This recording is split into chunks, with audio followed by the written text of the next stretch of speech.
எல்லோருக்கும் வணக்கம். கிருபானந்த வாரியார் அவர்கள் எப்பொழுதுமே அவருடைய சொற்பொழிவு ஆரம்பிக்கிறதுக்கு முன்னாடி பலஸ்துதியில கந்தர் அனுபூதியிலேருந்து ஒரு பாடலை சொல்லுவார். அதாவது, உருவாய் அருவாய் உளதாய் இலதாய் மறுவாய் மலராய் மணியாய் ஒளியாய் கருவாய் உயிராய் கதியாய் விதியாய் குருவாய் வருவாய் அருள்வாய் குகனே அப்படின்னு.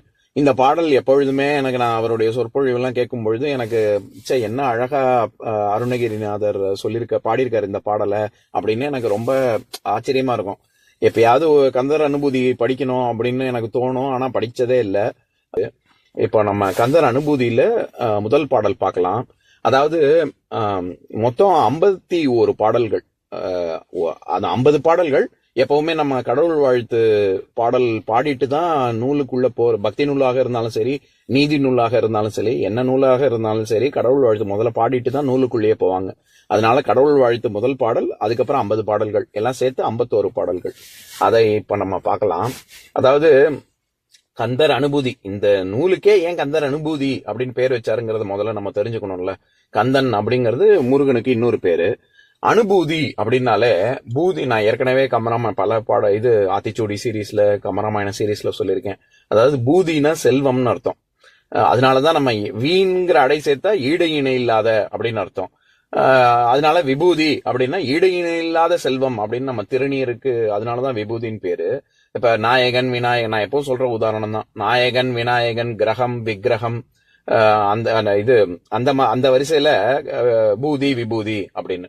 அப்ப இந்த இடத்துல அனுபூதி அப்படின்னு, விபூதின்னு இல்ல, கந்தர் அனுபூதின்னு தானே இருக்கு. சமஸ்கிருதத்துல எப்பவுமே அணு அப்படிங்கிற ஒரு பிரிஃபிக்ஸ் அடை சேர்த்தா அது உடன் நிகழ்வது, இல்லாட்டி அடுத்து நிகழ்வது, கூடவே இருப்பது அப்படிங்கிற பொருள். அதனாலதான் ஜம் அப்படின்னா எழும்புவது. நம்ம பங்கஜா, நீரஜா, ஜலஜா அதெல்லாம் பார்த்திருக்கோம்ல, தாமரைக்கான பெயர்கள். அது எழும்புவது, நீரிலிருந்து எழும்புவது, சேற்றிலிருந்து எழும்புவது, பங்க ஜா, அந்த மாதிரி ஜம்முன்னா எழும்புவது. அனுஜன் அப்படின்னா உடன் எழும்பியவன் அப்படின்னு அர்த்தம். ராமானுஜன் அப்படின்னா ராமனுடன் கூட எழும்பியவன், அவனுடைய தம்பிகள் அப்படி. அதனாலதான் அனுஜன் அப்படின்னாலே தம்பின்னு அர்த்தம். அது ராமானுஜன் அப்படின்னா ராமனோட கூட தோன்றிய தம்பிமார்கள், லக்ஷ்மணன், பரதன், சத்ருகுணன் அப்படின்னு எல்லாருமே ராமானுஜர்கள் தான். ஆனா சிறப்பாக ராமானுஜன் அப்படிங்கிறது ஆதிசேஷன் அவதாரமான லக்ஷ்மணனை குறிக்கும். எதுக்கு சொல்ல வந்தேன், அந்த இடத்துல எப்படி அணு அப்படிங்கிறது கூட உடன் நிகழ்வது, கூட இருக்கிறவங்க அப்படிங்கிற பொருள்ல வருது இல்ல. அந்த மாதிரிதான் ராகம், அனுராகம். ராகம்ங்கிறதுக்கு அன்புன்னு ஒரு அர்த்தம் இருக்கு. ரொம்ப அன்புடன் கூட கூடிய அப்படிங்கிற பொருள்ல வரும். அதே மாதிரிதான் வாகம். வாக்கம் அப்படின்னா வாக்கு, சொல்வது, உச்சாடனம் செய்வது, மந்திரங்களை உச்சாடனம் செய்வதுன்னு அர்த்தம். அணுவாகம் அப்படின்னா எத்தனை அணுவாகம் முடிச்சிருக்கீங்க, மீண்டும் மீண்டும் நிகழ்வது அப்படிங்கிற பொருள்ல வருது இல்ல. 48 அணுவாகம், 108 அணுவாகம் அப்படின்னு சொல்றாங்கல்ல, அது உடன் நிகழ்வது அப்படிங்கிற பொருள்ல வருது.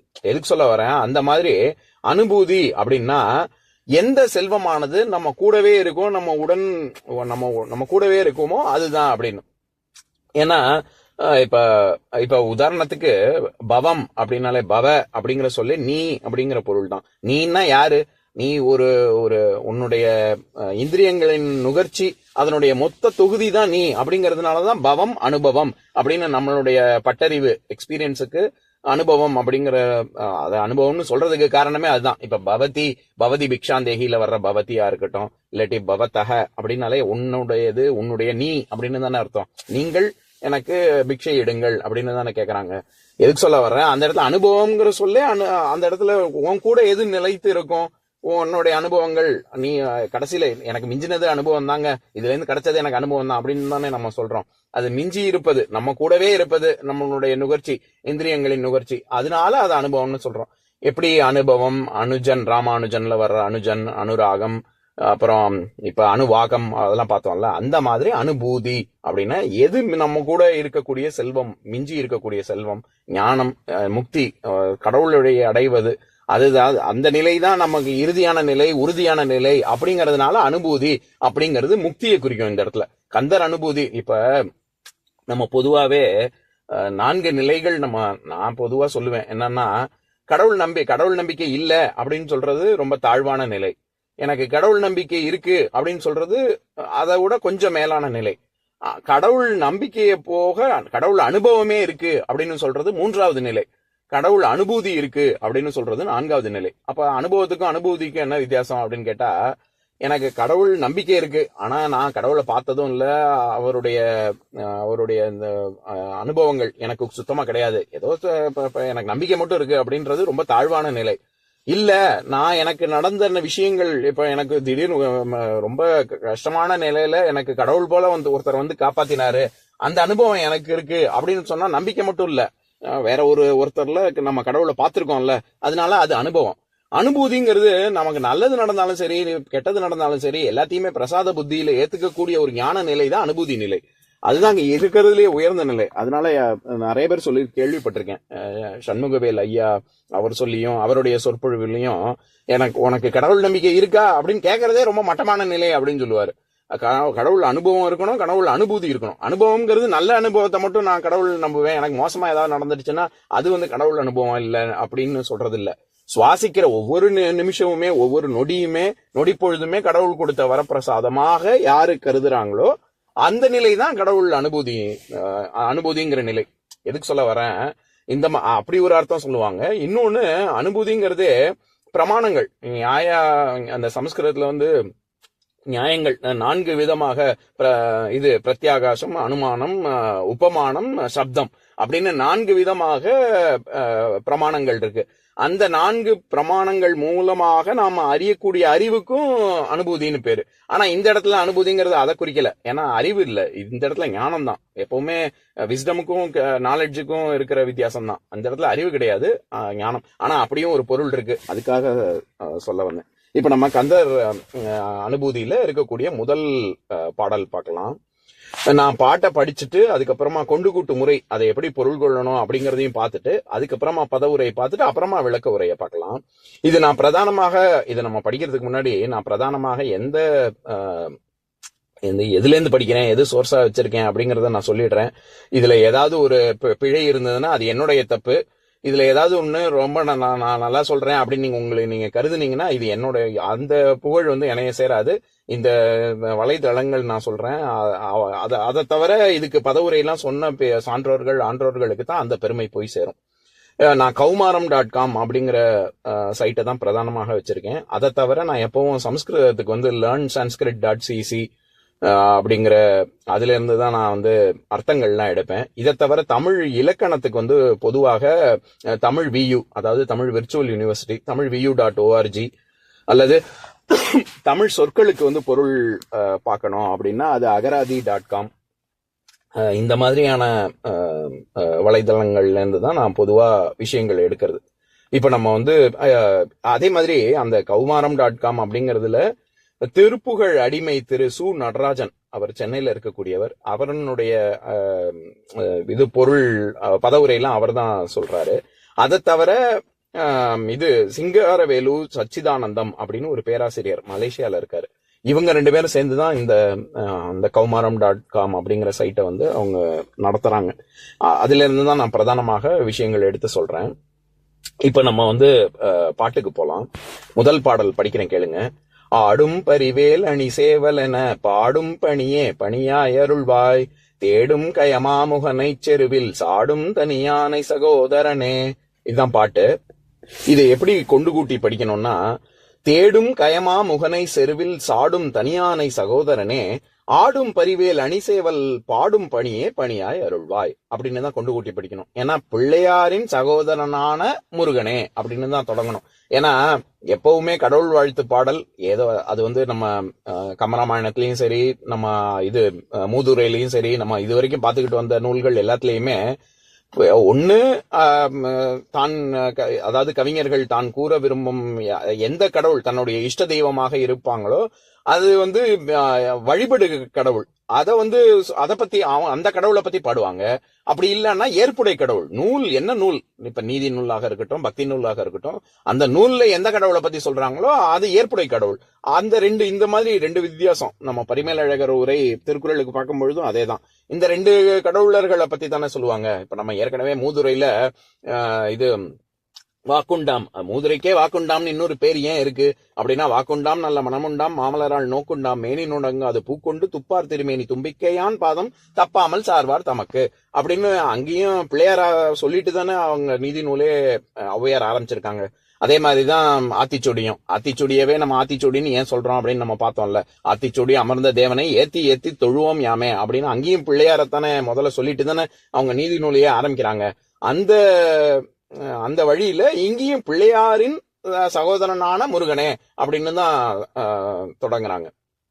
இதுல அதாவது தேடும், ரொம்ப சான்றோர்களை எல்லாம் அழிப்பதற்காக தேடுகின்ற கயமா முகனை கஜமுகாசுரனை செருவில் சாடும், செருனா போர்னு அர்த்தம், போர் செய்து சாடுதல் அப்படின்னா அழித்தல்னு ஒரு பொருள் இருக்கு. போர் செய்து அழித்த தனியானை ஒப்பற்ற விநாயக பெருமானின் சகோதரனே தம்பியே, ஆடும் பரி பிரணவ நடனமாடும் மயில் வேல் உன்னுடைய ஞானசக்தியான வேலாயுதம் அணி சேவல் அடியார்களுக்கு முருகனின் அருளை தெரிவிக்கின்ற சேவல் இவை மூன்றையும் பாடும் பணியே துதித்து பாடுகின்ற தொழிலையே பணியாய் அருள்வாய், என்னுடைய கடமையாக நீ அருள வேண்டும். இதற்கான விளக்கத்தை இப்ப பார்க்கலாம். அருணகிரிநாதர் என்ன சொல்ல வர்றாருன்னா, ஆடி வரும் குதிரை போன்ற மயில் வாகனமே, வேலாயுதமே, அழகான சேவலே, இப்படிலாம் துதி செய்து திருப்பாடல்களை பாடுவதையே அடியனின் வாழ்நாள் பணியாக இருக்கும்படி நீதான் அருள் புரிய வேண்டும் அப்படின்னு சொல்லிட்டு, எப்பேற்பட்டவன் நீ அப்படின்னா, கஜமுகாசுரன் அப்படின்னு சொல்லக்கூடிய ஒரு அசுரன் பெரியதொரு யானை முகத்தை உடையவனாக தோன்றி எல்லாரையும் அவன் ரொம்ப தேவர்களுக்கெல்லாம் தொந்தரவு கொடுக்கக்கூடிய அவனை போர்க்களத்தில் கொன்றழித்த திருவிநாயக பெருமானின் சகோதரனாகிய கந்த பெருமானாகிய நீதான் இதை எனக்கு இந்த அருள் தர வேண்டும், இந்த காரியத்தை எனக்கு இந்த மாதிரியாக தொடர்ந்து பாடக்கூடிய ஒரு திறமையை நீதான் கொடுக்க வேண்டும் அப்படின்னு சொல்றாரு. இப்ப இந்த பாடல்ல முதல்ல எப்படி தொடங்குறாரு, ஆடும் பரி அப்படின்னு. பரின்னா குதிரைன்னு அர்த்தம். ஆனா இந்த இடத்துல நம்ம குதிரை, அதாவது குதிரை மாதிரி இருக்கக்கூடிய மயிலே அப்படின்னு தானே நம்ம அர்த்தம் பண்றோம். அது ஏன் அப்படி பண்றோம் அப்படின்னா, முருகன் கோவில்ல முதல்ல நமக்கு காட்சி கொடுப்பது என்னது, நம்ம கோவிலுக்குள்ள போய் முருகன் எல்லாம் தரிசனம் பண்றதுக்கு முன்னாடி கோபுரத்திலேயே நம்ம தள்ளி இருந்து பார்க்கும் பொழுதே மயில் வாகனம் நமக்கு தெரியறது. முதல்ல மயில் வாகனம் தான், முருகன் அப்புறம் தான் தெரிவாரு. முதல்ல மயில் வாகனம் தான், ஓம்காரம் தான். அந்த மயிலே தொகை விரித்து ஆடுவது ஓம்காரம் மாதிரி தானே இருக்கும். அதனால எப்படி இது வேத நூல்கள்லாம் ஓம் அப்படிங்கிற சப்தத்திலிருந்து தொடங்குதோ அந்த மாதிரி தன்னுடைய பாடலும் ஓம்காரத்திலிருந்து தான் தொடங்கணும் அப்படின்னு தான் அகரம் நீட்டிச்சு ஆ அப்படின்னு ஆயிருக்கு. உகரம் அந்த ஆடும் அப்படிங்கிற இடத்துல டூங்கிறது அது உகரம், இட்டு கூட்டல் ஊதான டூ, அதனால உகரம். அதே மாதிரி மகரம், அகர உகர மகரம் ரெண்டும் எல்லாம் சேர்ந்தது தானே ஓம்காரம். அதனால ஆடும் அப்படிங்கறதுல ஓம்காரத்தை வச்சு தொடங்கணும் அப்படிங்கறதுனாலதான் ஆடும் அப்படின்னு சொல்றாரு. ஆடும் பரி அப்படின்னு ஏன் சொல்றாரு அப்படின்னா, ஆடும் குதிரைன்னுங்கிற மாதிரி அர்த்தம் பண்ணக்கூடாது. இந்த இடத்துல குதிரைன்னு பரிங்கிறது குதிரைன்னு அர்த்தம் இருந்தா கூட குதிரை மாதிரி இருக்கக்கூடிய மயிலே அப்படின்னு தான் அர்த்தம் பண்ணணும். அப்ப ஏன் பரி அப்படின்னு சொல்றாரு அப்படின்னு கேட்டா, ஆடும் மயில்னு சொல்லலாம் தானே, ஏன்னா ஆடும் மயில் தானே ஓம்காரம். ஆனா ஆடும் மயில் தமிழ் இலக்கணப்படி ஆடும் மயில்னு வரக்கூடாது, ஆடுமயில் அப்படின்னு தான் வரணும்.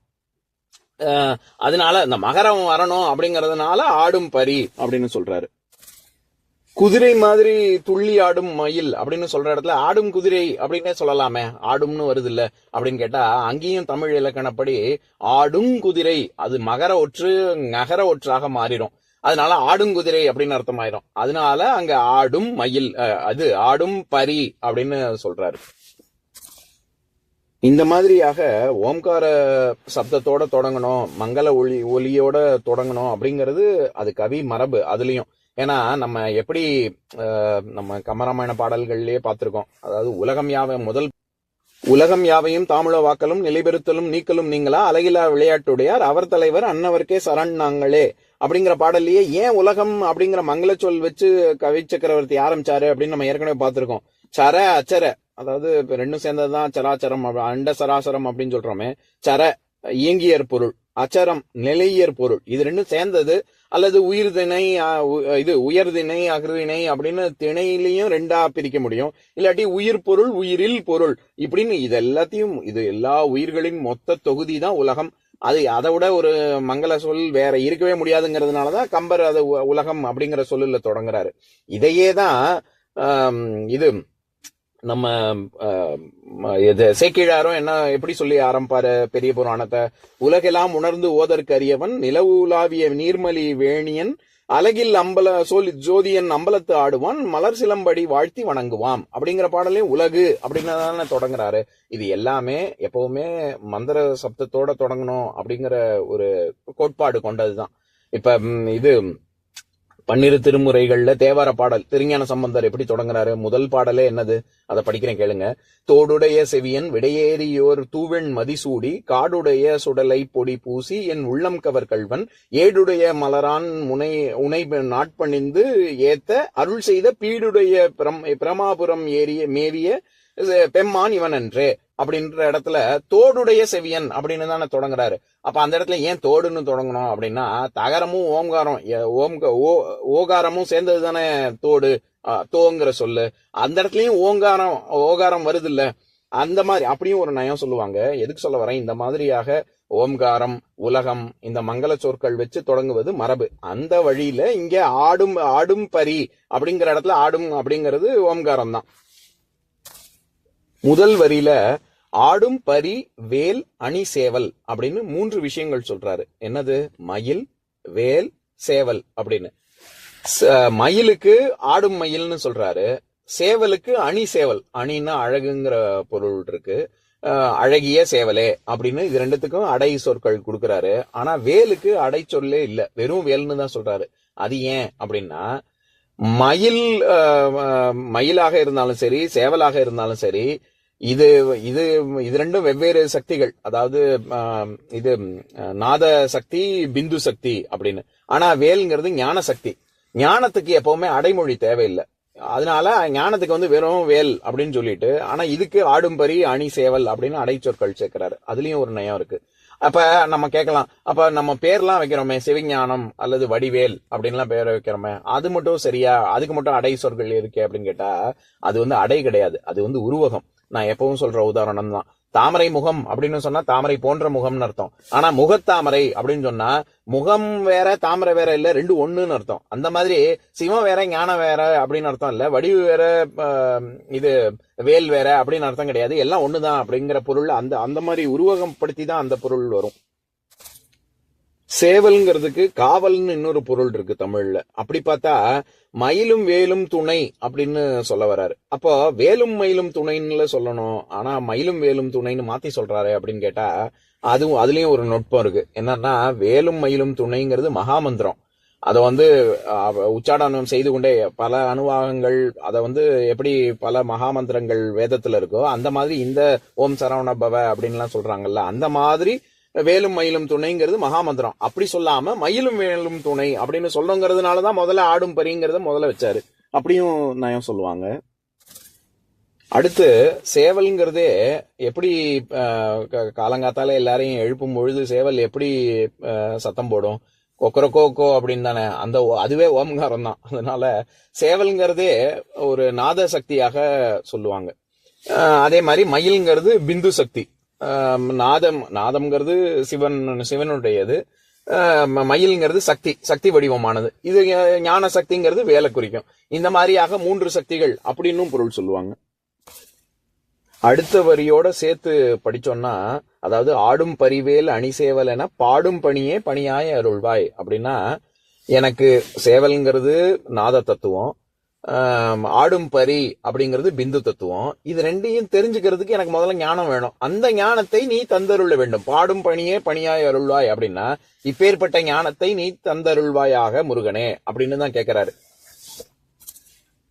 அடுத்தது விநாயக பெருமான் அப்படின்னு சொல்ல வர்றதுக்கு அருணகிரிநாதர் என்ன சொல்றாரு, தேடும் கயமா முகனை செருவில் சாடும் தனியானை சகோதரனே அப்படின்னா, கஜமுகாசுரனுக்கும் யானை முகம்தான், கஜம்னாலே யானை தானே. இது விநாயக பெருமானுக்கும் யானை முகம்தான். அப்போ செருவில் சாடும், 2 பேருக்கும் போர் புரிஞ்சு விநாயக பெருமான் அழித்தார் அப்படின்னு பார்த்தோம்ல. சாடும் தனியானை சகோதரனே, அதுல சாடுதல் அப்படிங்கிறதுக்கு அசைதல், அடித்தல், கொல்லுதல், கடிந்து கொள்ளுதல், நீட்டுதல் அப்படின்னு 5 பொருள் இருக்கு. இந்த இடத்துல அழித்து கஜமுகாசுரனை முற்று முழுவதுமாக அழித்தான் அப்படின்னு பொருள் கொள்ளக்கூடாது. அந்த இடத்துல கடிந்து கொள்ளுதல் அப்படிங்கிற பொருள் தான். அழித்தல்ங்கிற பொருள் இருந்தா கூட அந்த இடத்துல கடிந்து கொள்ளுதல் அப்படிங்கிற பொருள் தான் இருக்கணும். ஏன்னா கஜமுகாசுரனை முழுவதுமாக அழிக்கவில்லை, அவனுடைய செருக்கை அழித்து அப்புறம் மூஞ்சூளாக வாகனமாக தானே பிள்ளையார் வச்சுக்கிட்டாரு. அப்ப 2 பேருக்குமே யானை முகம்தான். ஒருத்தர் சத்துவ குணத்தின் உருவமாக இருக்காங்க, இன்னொருவன் கஜமுகாசுரன் தமோ குணத்தின் உருவமாக மொத்த உருவமாக இருக்கிறான். அப்படி இருக்கிறவன்ட்டு அந்த குணத்தின் தாக்கத்தை நீக்கி விட்டு மூஞ்சூளாக பக்கத்திலேயே பிள்ளையார் வைத்துக் கொண்டார் அப்படிங்கறது தான் செய்தி. அப்ப நம்ம இதுல இருந்து என்ன தெரிஞ்சுக்கலாம்? நம்மள மொத்தமா அழிக்கலாம் இல்ல, நமக்குள்ள இருக்கக்கூடிய தீய குணங்களை அழிச்சு நம்மளை காக்கக்கூடிய விநாயக பெருமானே அப்படின்னு தான் சொல்ல வர்றாரு அருணகிரிநாதர். அதனால சாடும் தனியானை சகோதரனே அப்படின்னா அப்படிப்பட்ட கஜமுகாசுரனை அழித்த ஒப்பற்ற ஈடு இணை இல்லாத யானை முகத்தோனே அப்படின்னு நம்ம அர்த்தம் பண்ணிடக்கூடாது. அழிக்கல, அங்க அவர் கடிந்துதான் கொள்கிறார். எனக்கு உன்னை பத்தி பாடக்கூடிய அந்த துதி பாடக்கூடிய அந்த ஞானத்தை எனக்கு தந்தருள வேண்டும் அப்படின்னு சொல்ற இடத்துல நீ என்னை எப்படி, எனக்கு என்ன வேலை கொடுக்கணும் அப்படின்னா அதையே எனக்கு எதை தொழிலா கொடுக்கணும், பாடுவதையே தொழிலாக கொடுக்கணும் அப்படின்னா பாடும் பணியே பணியா அருள்வாய், பாடும் பணி பணியா அருள்வாய்ன்னு சொல்லல, பாடும் பணியே அப்படின்னு ஏகாரத்தை சொல்றாரு. அது நம்ம எப்பவும் சொல்ற உதாரணம் தான். அதாவது அகர முதல எழுத்தெல்லாம் ஆதிபகவன் முதற்று உலகுன்னு சொல்லல, முதற்றே. அங்க ஏகாரம் எப்படி தேற்றமாக வருகிறதோ உறுதியாக அவன் ஒருவனே கடவுள், வேற யாரும் இல்ல, 2வது வேற யாரும் இல்ல, இவன் ஒருவனே தான் அப்படின்னு எப்படி அதுங்க உறுதியாக திருவள்ளுவர் சொல்றாரோ அந்த மாதிரிதான் இங்கே பாடும் பணியே பணியா அருள்வாய்னா அது ஒண்ணுதான், எனக்கு வேற வேலையே இல்ல, எனக்கு நீ எனக்கு ஞானம் ஒன்றுதான் எனக்கு கதி முக்தி, அதன் மூலமாக எனக்கு முக்தி கிடைக்கணும், அது ஒண்ணுதான் என்னுடைய வாழ்க்கையின் லட்சியம் அப்படின்னு சொல்றதுனால அங்க பணியே அப்படின்னு வர்ற இடத்துல ஏகாரம் தேற்ற ஏகாரம். இப்ப நான் பாட்டை இன்னொரு தடவை படிக்கிறேன் கேளுங்க. ஆடும் பரிவேல் அணி சேவலென பாடும் பணியே பணியாய் அருள்வாய், தேடும் கயமாமுகனை செருவில் சாடும் தனியானை சகோதரனே. இன்னொரு நாள் இன்னொரு பாட்டு பார்க்கலாம்.